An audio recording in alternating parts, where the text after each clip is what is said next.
সেই রাতে ঢাকার শাহবাগ মোড়ের বাতাসটা কেমন ভারী হয়েছিল। মেঘে ঢাকা আকাশ থেকে ধীরে ধীরে নামা পাতলা কুয়াশা ভেদ করে রাস্তার সোডিয়াম বাতিগুলো ম্লান আলো ছড়াচ্ছিল।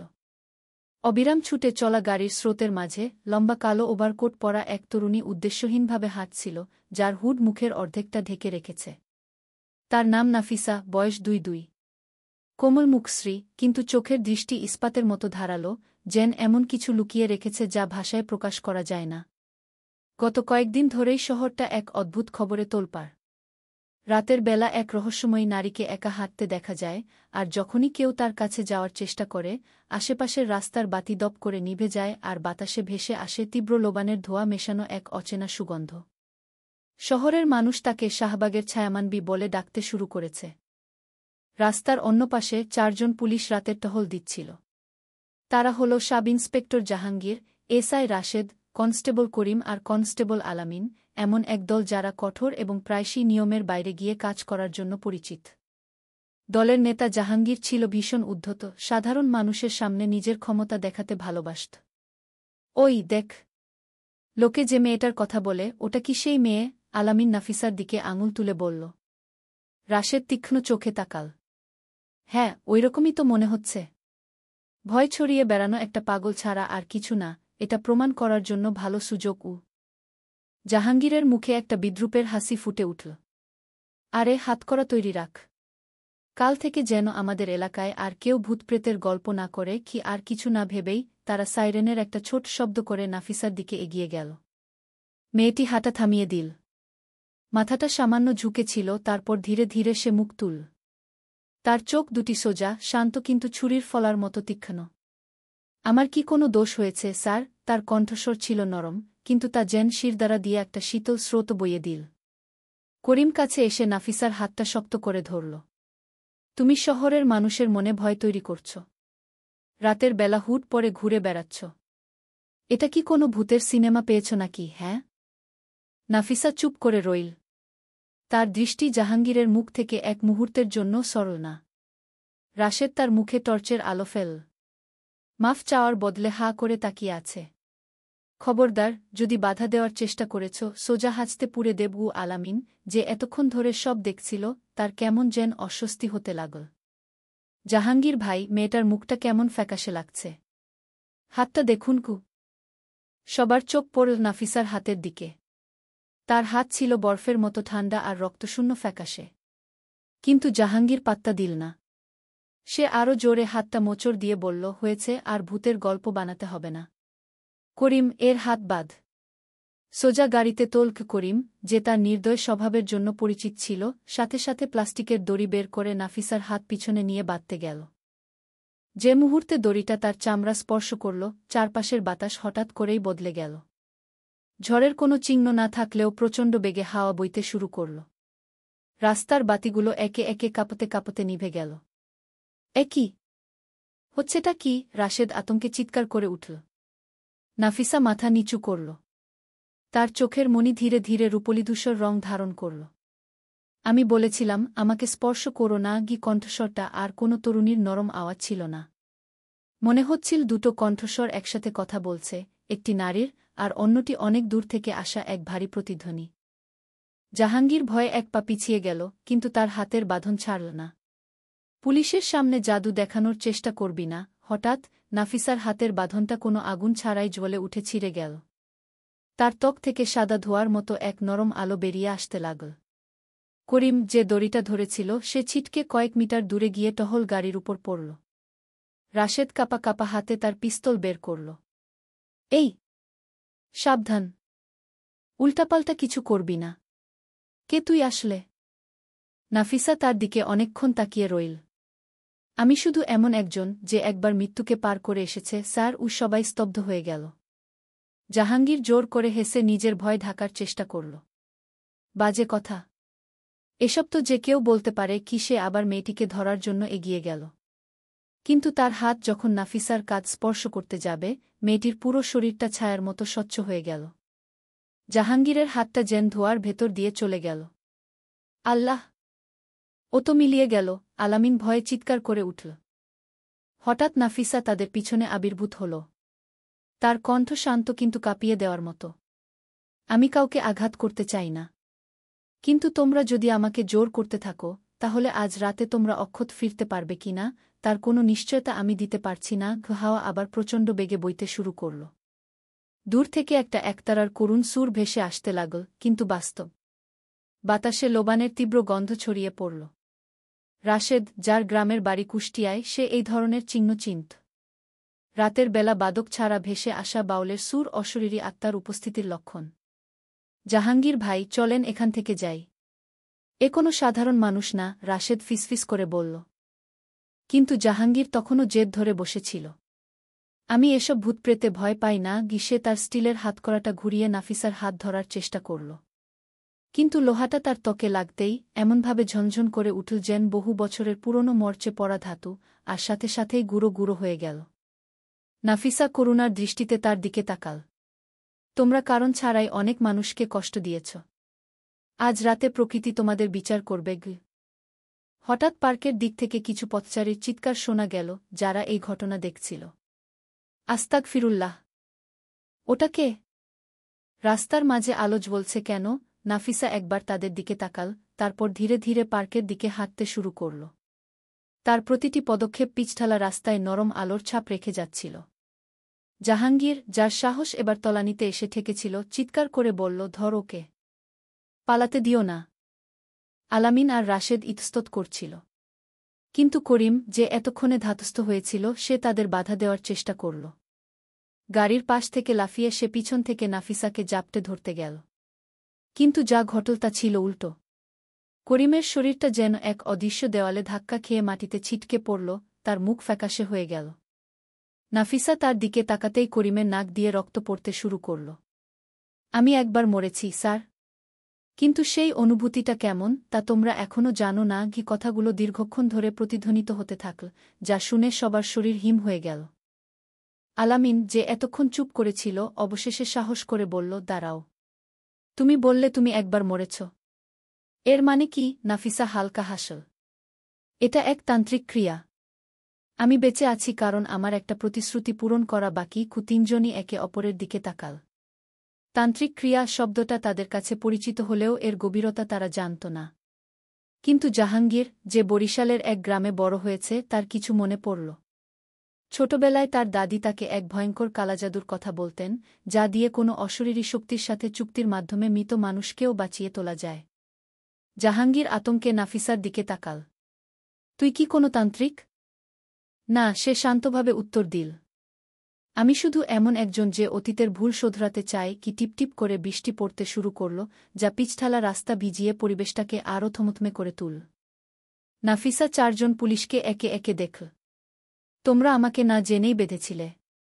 কিন্তু হয়তো আজ রাতেই তোমরা আসল ভয় কাকে বলে তা শিখবে। খুব প্রচণ্ড শব্দে একটা বাজ পড়ল। সাথে সাথে শাহবাগ মোড়ের সব বাতি পুরোপুরি নিভে গেল। সেই নিকষ কালো অন্ধকারে শুধু নাফিসার রূপলিধূসর চোখ দুটো জ্বলতে দেখা যাচ্ছিল, যেন অন্ধকারের মাঝে একফালি চাঁদ। পরেরবার যখন বিজলি চমকাল, নাফিসা সেখানে ছিল না। শুধু মাটিতে পড়েছিল পোড়া প্লাস্টিকের দড়ি আর ভাঙা হাতকড়ার টুকরো। রাশেদ বুকে হাত দিয়ে হাঁপাতে লাগল। জাহাঙ্গীর ভাই, ও মানুষ না। জাহাঙ্গীর তখনও হতভম্ব হয়ে দাঁড়িয়েছিল। আমি জানি না। কিন্তু ও যদি সত্যি কোনো তান্ত্রিক ক্রিয়ার শিকার হয়, তার মানে ও একবার মরে গিয়ে আবার বেঁচে উঠেছে। আস্তাগফিরুল্লাহ! আলামিন চারদিকে তাকাল। আমরা বড় স্যারদের জানাই। এটা কোনো সাধারণ কেস না। কিন্তু জাহাঙ্গীর মাথা নাড়ল। না। যদি জানতে পারে আমরা একটা মেয়ের ভয় পেয়েছি, আমাদের চাকরি থাকবে না। এটা আমরা নিজেরাই সমাধান করব। সে পার্কের দিকে তাকাল, যেখানে নাফিসা অদৃশ্য হয়ে গিয়েছিল। ও পালাতে পারবে না। ও যাই লুকাক না কেন, আজ রাতেই আমি সব ফাঁস করব। বৃষ্টির বেগ বাড়তে লাগল। কাছের মসজিদ থেকে এশার আজানের সুর ভেসে আসছিল মেঘের গর্জনের মধ্যে দিয়ে। রাশেদ জাহাঙ্গীরের দিকে স্থির চোখে তাকাল। ভাই, যদি তুমি ওর পিছু নিতে থাকো, আমার ভয় হচ্ছে আজ রাতে ও মরবে না, মরব আমরা। কিন্তু জাহাঙ্গীর এক পা এগিয়ে পার্কের ভেতরে চলে গেল, একা, বৃষ্টি আর ভয়কে উপেক্ষা করে। গাছের আড়াল থেকে এক ছায়ামূর্তি তার দিকে তাকিয়েছিল। ঠোঁটে এক শীতল, আবছা হাসি, যেন সে অপেক্ষাই করছিল। রমনা পার্কের উপর মুষলধারে বৃষ্টি ঝরছিল। নিকষ কালো আকাশে আবার একটা বাজ পড়ল, যা জাহাঙ্গীরের মুখের উপর আলো ফেলে দিল। তার আত্মবিশ্বাস টলে গিয়েছিল, কিন্তু তার অহংকার তাকে থামতে দিচ্ছিল না। তার বাকি ৩ জন সঙ্গী যখন টহল গাড়িতে অপেক্ষা করছিল, সে একা পার্কের ভেতরের পিচ্ছিল, অন্ধকার পথ ধরে এগিয়ে চল। বৃষ্টির পানি তার চুল বেয়ে ভেজা ইউনিফর্মে গড়িয়ে পড়ছিল। বিজলির আলোয় গাছের ছায়াগুলোকে মনে হচ্ছিল যেন কালো অবয়বের কিছু সত্তা স্থির দাঁড়িয়ে তাকে দেখছে। জাহাঙ্গীর ঢোক গিলে শরীরটা সোজা করল, তারপর চিৎকার করে বলল, নাফিসা, যদি মানুষ হও বেরিয়ে এসো।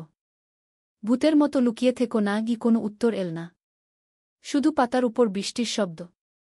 কিন্তু হঠাৎ দূর থেকে এক নারীর কণ্ঠে গাওয়া একটি করুণ মুর্শিদি গানের সুর ভেসে এল, ধীরে কিন্তু স্পষ্ট।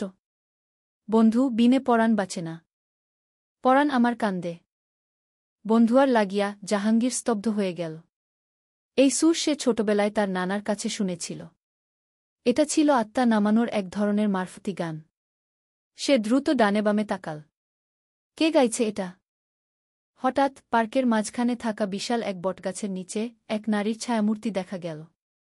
সে পদ্মাসনে বসেছিল, সামনে একটা ছোট বেদিতে লোবান আর কিছু জুঁই ফুল রাখা, যা প্রবল বৃষ্টিতেও সতেজ ছিল।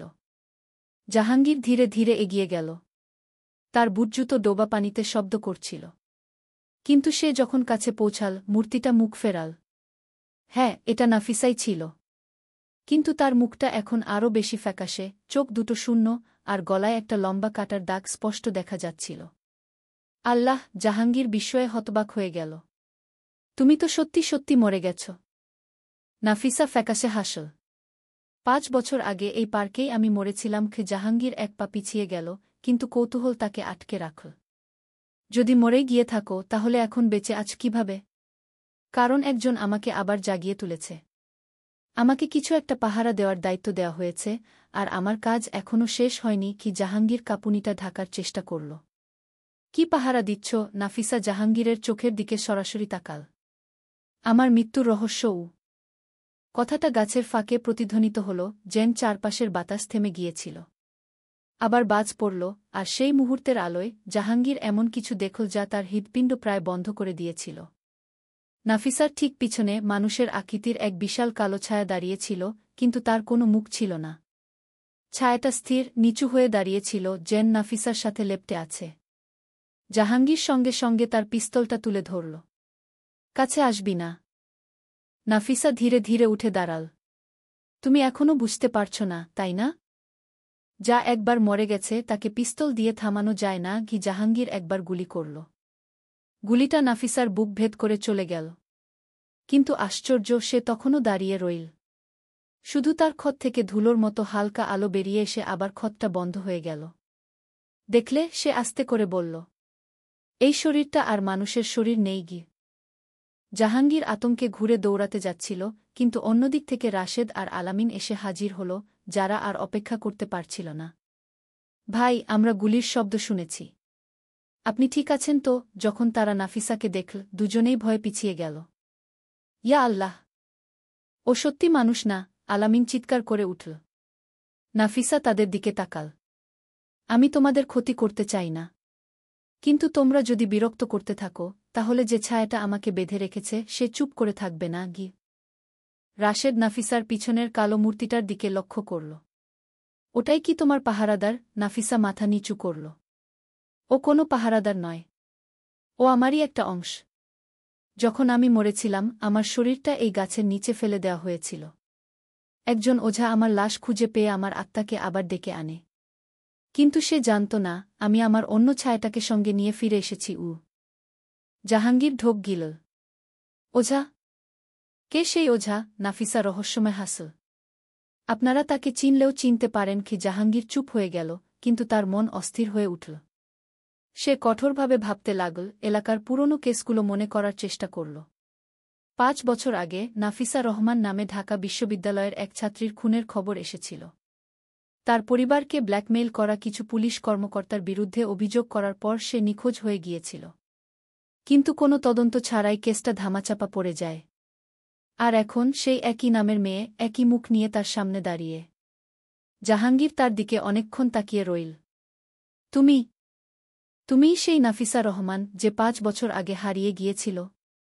নাফিসা উত্তর দিল না, কিন্তু বৃষ্টির মাঝে তার চোখ দিয়ে অশ্রু গড়িয়ে পড়ল। আমি শান্তিতে চলে যেতে চেয়েছিলাম, কিন্তু এই দুনিয়া আমাকে দেয়নি। কারণ সুবিচার কখনো আসেনি। আর তোমরাও তাদেরই অংশ যারা আমাকে মরতে বাধ্য করেছিল। ও আলামিন বিভ্রান্ত হয়ে জাহাঙ্গীরের দিকে তাকাল। এর মানে কি ভাই? জাহাঙ্গীর কোনো উত্তর দিল না। তার মনে পড়ল আরও অন্ধকার এক অধ্যায়ের কথা। ৫ বছর আগে সে আর তার দল পুলিশের এক ছোট দুর্নীতির সাক্ষীকে সরিয়ে দেওয়ার এক গোপন অভিযানে অংশ নিয়েছিল। মেয়েটির নাম রিপোর্টে একবার এসেছিল, তারপর মুছে দেওয়া হয়েছিল। সে ভেবেছিল সব শেষ, কিন্তু আজ সেই মেয়ে তার সামনে দাঁড়িয়ে আছে, জীবিত অথবা হয়তো অর্ধজীবিত। রাশেদ ব্যাপারটা বুঝতে পেরে ফিসফিস করে বলল, ভাই, এটা আমাদের নিজেদের পাপ, যা আজ শোধ চাইতে এসেছে। জাহাঙ্গীর দাঁতে দাঁত চাপল। আমি কুসংস্কারে বিশ্বাস করি না। গিসে আবার গুলি করল। এবার পরপর ৩টে গুলি। কিন্তু নাফিসা একটুও নড়ল না। তার শরীরটা শুধু সামান্য কেঁপে উঠে আবার স্থির হয়ে গেল। তার পিছনের ছায়ামূর্তিটা ধীরে ধীরে এগিয়ে আসতে লাগল, বড় হতে হতে যেন পুরো পার্কটাকে ঢেকে ফেল। দূর থেকে যে রাস্তার বাতিগুলো নিভে গিয়েছিল সেগুলো একে একে জ্বলতে শুরু করল, কিন্তু এবার আলোটা হলুদ নয়, বরং আবছা লাল। নাফিসা জাহাঙ্গীরের দিকে তাকাল। যদি সত্যিটা জানতে চাও, তাহলে আমার সাথে এসো, যেখানে আমাকে কবর দেওয়া হয়েছিল। তারপর সে পার্কের অন্ধকারের মধ্যে হেঁটে গেল, পিছনে উজ্জ্বল রক্তের ছাপ ফেলে রেখে। আলামিন ভয়ে কাঁপছিল। ভাই, আমরা কি ওর পিছু নেব? এটা পাগলামি কি? জাহাঙ্গীর তার পিস্তলটা শক্ত করে ধরল। যদি এটা সত্যি পুরনো কেস হয়, আমাকে জানতেই হবে। আমাকে নিশ্চিত করতে হবে যে সব শেষ। রাশেদ জাহাঙ্গীরের হাত ধরল। থামুন ভাই, এটা আর মানুষের ব্যাপার নেই। যদি আপনি জোর করেন তাহলে আমরা সবাই। চুপ কর। জাহাঙ্গীরের কণ্ঠ কঠিন। আমি এটা শেষ করব, এমনকি যদি এর জন্য আমাকে শয়তানের মুখোমুখি হতে হয়। সে নাফিসার পিছু নীল, সেই বৃষ্টি ভেদ করে যা এখন হালকা গুড়ি গুড়ি বৃষ্টিতে পরিণত হয়েছে। তারা পার্কের পিছনের এক জায়গায় পৌঁছাল, যেখান দিয়ে মানুষ খুব কমই যাতায়াত করে। সেখানে ঘাসে ঢাকা একটা ছোট মাটির ঢিবি ছিল, আর তার উপর পুরনো, প্রায় ধ্বংস হয়ে যাওয়া কিছু পূজার সামগ্রী। নাফিসা সেখানে দাঁড়িয়ে তার দিকে তাকিয়েছিল। এখানেই আমাকে ফেলে দেওয়া হয়েছিল। কোনো কবরফলক ছিল না, কোনো দোয়া ছিল না, ছিল শুধু একজন ওঝার প্রতিশ্রুতি, যে আমাকে প্রতিশোধ নেওয়ার একটা সুযোগ দেবে। জাহাঙ্গীর কাঁপতে শুরু করল। কে তোমাকে খুন করেছিল নাফিসা? মেয়েটি সরাসরি তার চোখের দিকে তাকাল। ইউনিফর্ম পরা মানুষ। আর আজ রাতে আমি প্রতিশোধ নিতে আসিনি, এসেছি সতর্ক করতে।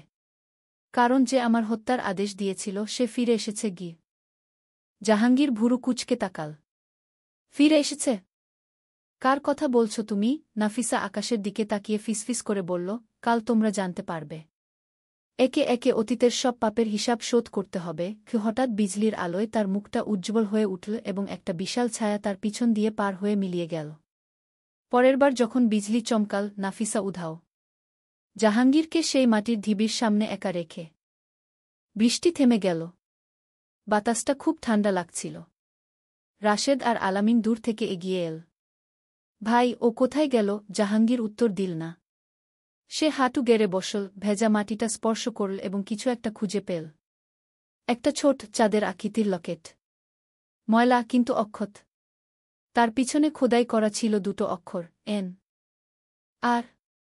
আলামিন ভয়ে জিনিসটার দিকে তাকাল। ভাই, এটা তো প্রমাণ যে ও সত্যিই নাফিসা রহমান। জাহাঙ্গীর লকেটটার দিকে অনেকক্ষণ তাকিয়ে রইল। তার মানে ও এখানেই মরেছিল। রাশেদ চারদিকে তাকাল। আমাদের রিপোর্ট করতে হবে।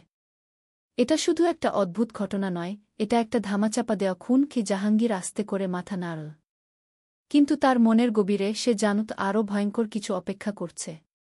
যদি নাফিসা সত্যি কোনো তান্ত্রিক ক্রিয়ার জোরে বেঁচে থাকে, তার মানে যে ওঝা তাকে বাঁচিয়েছে সেও বেঁচে আছে এবং হয়তো এখনও সেই আত্মাকে নিয়ন্ত্রণ করছে। সেই রাতে তারা চুপচাপ গাড়িতে ফিরে এল। ইঞ্জিন চালু না হওয়া পর্যন্ত কেউ কোনো কথা বলল না। কিন্তু যখন গাড়ির হেডলাইট জ্বলে উঠল, সামনের কাছে তারা এমন কিছু দেখল যা তাদের রক্ত জমিয়ে দিল। বৃষ্টির বাষ্পের উপর অস্পষ্টভাবে কিছু লেখা ফুটে উঠেছিল। লেখাটা এমনভাবে তৈরি হয়েছে যেন কেউ আঙুল দিয়ে লিখেছে। আমার কাজ শেষ হয়নি। আলামিন চিৎকার করে সাথে সাথে কাজটা মুছে দিল, কিন্তু লেখাটা আবার ফুটে উঠল। এবার আরও স্পষ্ট। আমি আসব যখন তোমরা ভুলে যাবে। রাত কেটে সকাল হল, কিন্তু রমনা পার্কের সেই শীতল অনুভূতিটা তখনও জাহাঙ্গীরের হাড়ে লেগেছিল। বৃষ্টি থেমে গেছে, সূর্য উঠছে, কিন্তু থানার পরিবেশটা থমথমে। গত রাতের ঘটনার পর তাদের কেউই ঘুমাতে পারেনি। রাশেদ ডিউটি রুমের চেয়ারে লাল চোখ নিয়ে বসেছিল, আর আলামিনের হাতে ধরা কফির কাপটা ঠান্ডা হয়ে গেছে। জাহাঙ্গীর জানালার পাশে দাঁড়িয়ে বাইরে তাকিয়েছিল, কিন্তু তার মাথায় ঘুরছিল নাফিসার মুখ আর তার শেষ কথাগুলো, আমার কাজ শেষ হয়নি। ভাই, রাশেদের কণ্ঠস্বর নিচু। আমাদের কি ওসি সাহেবকে জানানো উচিত? 5 বছর আগের কেসটার সাথে যদি ওর সত্যি কোনো সম্পর্ক থাকে, তাহলে এটা খুব বড় ব্যাপার। জাহাঙ্গীর আস্তে করে মুখ ফেরাল। সম্ভব না। যদি ওই রিপোর্ট আবার খোলা হয়, আমরাও ফেঁসে যাব। তুই জানিস নাফিসার কেসটা কে ধামাচাপা দিয়েছিল? আলামিন ভুরু কুঁচকে তাকাল। কে ভাই? জাহাঙ্গীর একটা লম্বা শ্বাস নিল। এসপি শামসুল হক। ঘরটা হঠাৎ নিস্তব্ধ হয়ে গেল। নামটা শুনে তার দুই সঙ্গী একে অপরের দিকে তাকাল। শামসুল হক ছিলেন তাদের প্রাক্তন ইউনিট প্রধান, যিনি একসময় নিষ্ঠুর আর দুর্নীতিগ্রস্ত হিসেবে পরিচিত ছিলেন। কিন্তু নাফিসার কেসটা গায়েব হওয়ার 1 বছর পর তিনি হঠাৎ করেই শহরের বাইরে বদলি হয়ে যান। পরে খবর আসে, এক দুর্ঘটনায় তিনি মারা গেছেন। তিনি তো মারা গেছেন, তাহলে এখন তার সাথে কিসের সম্পর্ক? রাশেদ জিজ্ঞেস করল। জাহাঙ্গীর শূন্য দৃষ্টিতে তাকাল। নাফিসা বলেছিল যে তার হত্যার আদেশদাতা ফিরে এসেছে। আমার ভয় হচ্ছে ও শামসুল হকের শারীরিক উপস্থিতির কথা বলেনি গিয়ে। সে কথা শেষ করার আগেই হঠাৎ ডিউটি রুমের বাতি নিভে গেল। ফ্যানের শব্দ থেমে গেল এবং বাতাসটা যেন জমে গেল। আলামিন চমকে উঠে দাঁড়াল। কারেন্ট চলে গেল। রাশেদ দরজার দিকে তাকাল। কিন্তু পাশের বিল্ডিংয়ে তো আলো জ্বলছে। জাহাঙ্গীর টেবিল থেকে টর্চটা তুলে নিল। কিন্তু আলোটা কয়েক সেকেন্ড জ্বলেই নিভে গেল। অন্ধকারের ভেতর থেকে ধীরে ধীরে ভেজা পায়ের শব্দ শোনা গেল, যেন কেউ পানি ঝরাতে ঝরাতে হাঁটছে। শব্দটা কাছে আসছিল। বাইরে কে? জাহাঙ্গীর চিৎকার করল। কোনো উত্তর নেই। কিন্তু ডিউটি রুমের দরজাটা আস্তে আস্তে 3 বার কেঁপে উঠল। ধীরে, নিয়মিত ছন্দে। ঠক ঠক ঠক। আলামিন দেয়ালের সাথে সেটে গেল। ভাই, দরজাটা খুলবেন না কি? কিন্তু জাহাঙ্গীর, যে বরাবরই জেদি, সে এগিয়ে গেল। হাতে টর্চ, কোমরে পিস্তল, সে ধীরে ধীরে দরজাটা খুল। আর সেখানে বাইরের আবছা আলোয় ভেজা চুলে এক নারী দাঁড়িয়েছিল। তার পরনে সাদা একটা পোশাক যা শরীরের সাথে লেপ্টে আছে। চুলের ডগা থেকে পানি টপটপ করে মেঝেতে পড়ছে। নাফিসা! জাহাঙ্গীর প্রায় অবিশ্বাসের সুরে ফিসফিস করল। মেয়েটির মুখ মিতের মতো ফ্যাকাশে, কিন্তু চোখ শান্ত। আমি এসেছি কারণ তোমাদের জানা উচিত আসলে কে এই সব কিছুর পেছনে। রাশেদ আস্তে করে কাছে এল। তার মানে প্রতিশোধটা তুমি নিচ্ছ না? নাফিসা মাথা নাড়ল। আমি শুধু একটা মাধ্যম। আমার চেয়েও শক্তিশালী কেউ আছে যে আমাকে আবার জীবন দিয়েছে। সেই ওঝা এখনও আছে, আর সে তোমাদের কাছ থেকে কিছু একটা চায়। কে সে? জাহাঙ্গীর দ্রুত জিজ্ঞেস করল। তার নাম বাবা আজিজ শাহ। সে গাজীপুরের শেষ প্রান্তে ভাওয়াল বনের কাছে এক পুরনো বাড়িতে থাকে। সেই আমার আত্মাকে বেঁধে রেখেছে যাতে আমি মুক্তি না পাই। জাহাঙ্গীর সন্দেহের চোখে তার দিকে তাকাল। যদি সেই তোমাকে নিয়ন্ত্রণ করে, তাহলে তুমি আমাদের সব বলছ কেন? নাফিসা মেঝের দিকে তাকাল। তার গাল বেয়ে বৃষ্টির পানির সাথে অশ্রু মিশে গেল। কারণ আমি মুক্তি চাই। আমি শান্তিতে মরতে চাই। কিন্তু সে আমাকে ছাড়বে না, যতক্ষণ না তোমাদের 3 জনের জীবনের বিনিময়ে সে তার চুক্তি পূরণ করে। কি? আলামিন জমে গেল। আস্তাগফিরুল্লাহ। রাশেদ জাহাঙ্গীরকে টেনে দূরে নিয়ে গেল। ভাই, এটা পাগলামি। আমাদের এই শহর ছেড়ে চলে যাওয়া উচিত। কিন্তু জাহাঙ্গীর আরও শান্ত হয়ে গেল। যদি আজিজ শাহ সত্যিই বেঁচে থাকে, তাহলে আমরা এই সব কিছুর শেষ করতে পারব। যদি নাফিসা শুধু শিকার হয়ে থাকে, আমরা ওকে মুক্ত করব। নাফিসা জাহাঙ্গীরের দিকে তাকাল। তুমি যদি সেখানে যাও, সে তোমার জন্য অপেক্ষা করছে। তারপর কোনো সতর্কবার্তা ছাড়াই তার শরীরটা সাদা ধোঁয়ায় পরিণত হয়ে জানালার বাইরে মিলিয়ে গেল। রাশেদ মাটিতে বসে পড়ল। ইয়া আল্লাহ, ভাই! আমি আর এসব দেখতে পারছি না। কিন্তু জাহাঙ্গীর দ্রুত গাড়ির চাবি তুলে নিল। আমরা এখনই গাজীপুরের দিকে রওনা হব। আলামিন চিৎকার করে বলল, ভাই, আমরা বিশ্রাম নিইনি। যদি অপেক্ষা করি, হয়তো কাল সকালটা আমাদের আর দেখা হবে না। জাহাঙ্গীরের উত্তর ছিল বরফশীতল। সন্ধ্যার আকাশ আবার অন্ধকার হয়ে আসছিল যখন তারা গাজীপুরের ভাওয়াল বনের দিকে যাওয়া ছোট রাস্তায় পৌঁছাল। সেখানকার বাতাস আরও ঠান্ডা, আর কুয়াশা দ্রুত নামতে শুরু করেছে। মোবাইলে কোনো নেটওয়ার্ক ছিল না। ভাই, রাস্তাটা এটাই তো? রাশেদ জিজ্ঞেস করল। হ্যাঁ, পুরনো রিপোর্টে এই ঠিকানাই দেওয়া ছিল, জাহাঙ্গীর উত্তর দিল, তার চোখ অকেজো জিপিএসের দিকে। আলামিন দুপাশের গাছগুলোর দিকে দেখছিল। এইসব জায়গায় সাধারণত অনেক ভৌতিক গল্প থাকে। জাহাঙ্গীর উত্তর না দিয়ে গাড়ি চালাতে থাকল, যতক্ষণ না তারা বাঁশের বেড়া দিয়ে ঘেরা একটা পুরনো কাঠের বাড়ি দেখতে পেল। বাড়ির সামনে একটা ছোট সাইনবোর্ডে লেখা ছিল, বাবা আজিজ শাহ, আধ্যাত্মিক চিকিৎসা ও ভবিষ্যৎ কথন। আস্তাগফিরুল্লাহ, রাশেদ বিড়বিড় করল। এই যুগেও মানুষ এসবের সাহস করে। তারা গাড়ি থেকে নামল। জাহাঙ্গীর দরজায় 3বার টোকা দিল। কোনো উত্তর নেই। কিন্তু সে যখন আবার ডাকতে যাবে, দরজাটা ধীরে ধীরে নিজে থেকেই খুলে গেল। ভেতরে তীব্র ধূপের গন্ধ আর হিমশীতল বাতাস। দেয়ালে পুরনো দিনের সাদাকালো ছবি ঝোলানো। মাঝখানে একটা বড় কাঠের টেবিলে মুরগির শুকনো রক্তের বাটি। আলামিন ঢোক গিল। ভাই, এটা ঠিক জায়গা না। হঠাৎ পর্দার আড়াল থেকে এক কর্কশ কণ্ঠস্বর ভেসে এল। তোমরা তাহলে এসেই গেলে। একজন বৃদ্ধ লোক বেরিয়ে এল। লম্বা সাদা চুল, কালো পোশাক, চোখ দুটো তীক্ষ্ণ কিন্তু শান্ত। সে জাহাঙ্গীরের দিকে অনেকক্ষণ তাকিয়ে রইল, যেন সে তাকে চেনে। আজিজ শাহ? জাহাঙ্গীর জিজ্ঞেস করল। বৃদ্ধ লোকটি মৃদু হাসল। তুমি আমার নামটা এমনভাবে ডাকছ যেন তুমি অতীতের পাপ ভুলে গেছ। জাহাঙ্গীর শক্ত হয়ে গেল। কি বলতে চাও তুমি? আজিজ শাহ হালকা হাসল। 5 বছর আগে এক তরুণ অফিসার আমাকে এক সাক্ষীর চিহ্ন মুছে ফেলতে বলেছিল। আমি রাজি হইনি। কিন্তু মেয়েটা খুন হওয়ার পর আমাকেই এই তান্ত্রিক ক্রিয়া দিয়ে সব ধামাচাপা দিতে বলা হয়েছিল। আমি জানতাম না ওর আত্মা এত শক্তিশালী। সে আমার বশ মানতে চায়নি। আলামিন ফ্যাকাশে হয়ে গেল। সেই তরুণ অফিসারটা কে ছিল? আজিজ শাহ সোজা জাহাঙ্গীরের দিকে তাকাল। রাশেদ সঙ্গে সঙ্গে জাহাঙ্গীরের কাঁধে হাত রাখল। ভাই, বলবেন না যে ওটা আপনি ছিলেন? জাহাঙ্গীর অনেকক্ষণ মাথা নিচু করে রইল। আমি শুধুর আদেশ পালন করেছিলাম। আমি জানতাম না ওকে খুন করা হবে। আজিজ শাহ তাদের চারপাশে ধীরে ধীরে হাঁটতে লাগল। তোমার মরে গেছে, কিন্তু তার পাপ বেঁচে আছে, আর সেই পাপের একটা অংশ তোমাকেও বইতে হবে। নাফিসা তোমার সাথে বাধা, জাহাঙ্গীর। তুমিই ওকে ফিরিয়ে এনেছ। অসম্ভব! জাহাঙ্গীর চিৎকার করে উঠল। আমি মৃত মানুষকে ডাকতে পারি না। আজিজ শাহ তার দিকে তীক্ষ্ণ চোখে তাকাল। তুমি পারো। যেদিন তুমি ওর কবরের কাছে গিয়েছিলে, সেদিন রাতে তুমি মাতাল ছিলে। তুমি ওই ভেজা মাটির উপর দাঁড়িয়ে চিৎকার করেছিলে, যদি মনে করিস আমি দোষী, তাহলে উঠে আয়। তুমিই ওর আত্মাকে ডেকেছ। আমি শুধু পথটা খুলে দিয়েছি। রাশেদ অবিশ্বাসের চোখে জাহাঙ্গীরের দিকে তাকাল। ভাই, তাহলে আপনিই ওকে আবার বাঁচিয়ে তুলেছেন? জাহাঙ্গীর উত্তর দিতে পারল না। তার হাত কাঁপছিল। আমি সেদিন শুধু রেগেছিলাম। আমি শুধু বলেছিলাম, সত্যি সত্যি ডাকিনি। আজিজ শাহ তার দিকে গভীরভাবে তাকাল। মানুষের কথাই হল সেই দরজা, যা দিয়ে সত্যের জন্য তৃষ্ণার্ত আত্মারা প্রবেশ করে। তুমি দরজাটা খুলে দিয়েছ, এখন একমাত্র তুমিই তা বন্ধ করতে পারো। কিভাবে? জাহাঙ্গীর নিচু স্বরে জিজ্ঞেস করল। যেখানে ও মরেছিল সেখানে যাও। ওই মাটিতে নিজের রক্ত দাও আর মন থেকে ওকে চলে যেতে বলো। কিন্তু যদি তোমার মনে কোনো দ্বিধা থাকে, ও তোমাকেই নিয়ে যাবে, আর তোমার জীবনটাই হবে ওর মুক্তি। আলামিন সাথে সাথে বাধা দিল।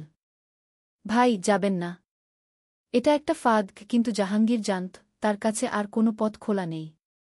যদি এটাই একমাত্র উপায় হয়, আমি তাই করব। আজিজ শাহ ফ্যাকাসে হাসল। তুমি আগের মতোই জেদি। সাবধানে থেকো, জাহাঙ্গীর। প্রতিশোধের আগুনে জ্বলা আত্মাকে সহজে মুক্তি দেওয়া যায় না। হঠাৎ জানালা দিয়ে প্রচণ্ড বেগে হাওয়া এসে টেবিলের ধূপ নিভিয়ে দিল। তারা যখন আবার তাকাল, আজিজ শাহ উধাও। কোনো শব্দ ছাড়াই মিলিয়ে গেছে। আলামিন চিৎকার করে উঠল। ইয়া আল্লাহ! লোকটা কোথায় গেল? রাশেদ বুকে হাত দিল। ভাই, এসব কিছু আমাদের বোঝার বাইরে। কি? জাহাঙ্গীর পকেটে রাখা নাফিসার লকেটটা শক্ত করে ধরল। আমরা আজ রাতেই পার্কে ফিরে যাব। আমাকে এটা শেষ করতেই হবে। রাত আবার নামল। কুয়াশা শাহবাগ মোড় ঢেকে দিয়েছে। রমনা পার্ক এখন জনশূন্য। জাহাঙ্গীর একা হাতে একটা ছোট ছুরি নিয়ে এগিয়ে চল। রাশেদ আর আলামিন গাড়িতে অপেক্ষা করছিল, তাদের সাথে যাওয়ার সাহস হয়নি। সে নাফিসার কবরের সেই মাটির ঢিবির সামনে দাঁড়াল। টিপটিপ করে বৃষ্টি পড়তে শুরু করেছে। কাপা কাপা হাতে জাহাঙ্গীর তার আঙুলের ডগাটা কাটল। কয়েক ফোঁটা রক্ত ভেজা মাটিতে পড়ল। সে চোখ বন্ধ করে ফিসফিস করে বলল, নাফিসা, আমি জানি আমি দোষী। আমি তোমার মৃত্যুর জন্য দায়ী। আমি তোমাকে মুক্তি দিচ্ছি। শান্তিতে চলে যাও। তার কথা শেষ হতেই চারপাশের বাতাস স্থির হয়ে গেল। গাছের পাতা নড়া বন্ধ হয়ে গেল। মাটির ঢিবি থেকে সাদা ধোঁয়ার মতো এক অবয়ব ধীরে ধীরে উঠে এল। এটা নাফিসা ছিল, কিন্তু এবার তার মুখে কোনো রাগ বা কষ্ট ছিল না। ছিল এক গভীর প্রশান্তি। সে জাহাঙ্গীরের দিকে তাকিয়ে হালকা হাসল, তারপর ধীরে ধীরে বাতাসে মিলিয়ে গেল। কিন্তু যে মুহূর্তে নাফিসা উধাও হল, তার পিছনের সেই ভয়ঙ্কর কালো ছায়াটা হিংস্রভাবে জাহাঙ্গীরের দিকে ছুটে এল। তান্ত্রিক ক্রিয়ার সেই অশুভ শক্তি এখন তার বাঁধন হারিয়েছে, আর তার নতুন শিকার দরকার। জাহাঙ্গীর চিৎকার করে পিছিয়ে গেল। ছায়াটা তার উপর ঝাঁপিয়ে পড়তে যাচ্ছিল, কিন্তু ঠিক সেই মুহূর্তে ভোরের প্রথম আজানের ধ্বনি ভেসে এল। আল্লাহু আকবার! আল্লাহু আকবার! আজানের পবিত্র ধ্বনি যেন এক অদৃশ্য প্রাচীর তৈরি করল। কালো ছায়াটা যন্ত্রণায় চিৎকার করে পিছিয়ে গেল এবং ধীরে ধীরে ভোরের আলোয় মিলিয়ে গেল, যেমন রাতের অন্ধকার মিলিয়ে যায়। জাহাঙ্গীর মাটিতে বসে পড়ল, হাঁপাচ্ছিল। সে বেঁচে গেছে, কিন্তু সে জানত তার আসল বিচার এখনও বাকি। সকালে রাশেদ আর আলামিন তাকে পার্কের মধ্যে খুঁজে পেল। সে চুপচাপ বসেছিল, হাতে নাফিসার লকেট। তার মুখে কোনো ভয় ছিল না, ছিল এক গভীর ক্লান্তি আর অনুশোচনা। সে উঠে দাঁড়িয়ে তাদের দিকে তাকাল। চলো, আমাকে আমার স্বীকারোক্তিটা দিতে হবে।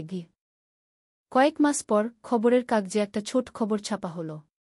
5 বছর আগের এক ধামাচাপা দেওয়া খুনের মামলায় সাব ইন্সপেক্টর জাহাঙ্গীর আলমের যাবজ্জীবন কারাদণ্ড হয়েছে। তার সাক্ষ্যের ভিত্তিতে প্রাক্তন এসপি শামসুল হকের দুর্নীতির ফাইলও আবার খোলা হয়েছে। শাহবাগ এখন আগের মতোই ব্যস্ত। কিন্তু রাতের বেলা, যখন কুয়াশা নামে, কেউ কেউ বলে এখনও নাকি পার্কের ভেতর থেকে এক করুণ মুর্শিদি গানের সুর ভেসে আসে। তবে এখন আর তাতে ভয় নেই, আছে শুধু এক গভীর শান্তি। নাফিসার আত্মা হয়তো মুক্তি পেয়েছিল, কিন্তু তার গল্পটা শহরের বাতাসে থেকে গিয়েছিল, এক অবিচারের বিরুদ্ধে এক আত্মার নিরন্তর প্রতিবাদের সাক্ষী।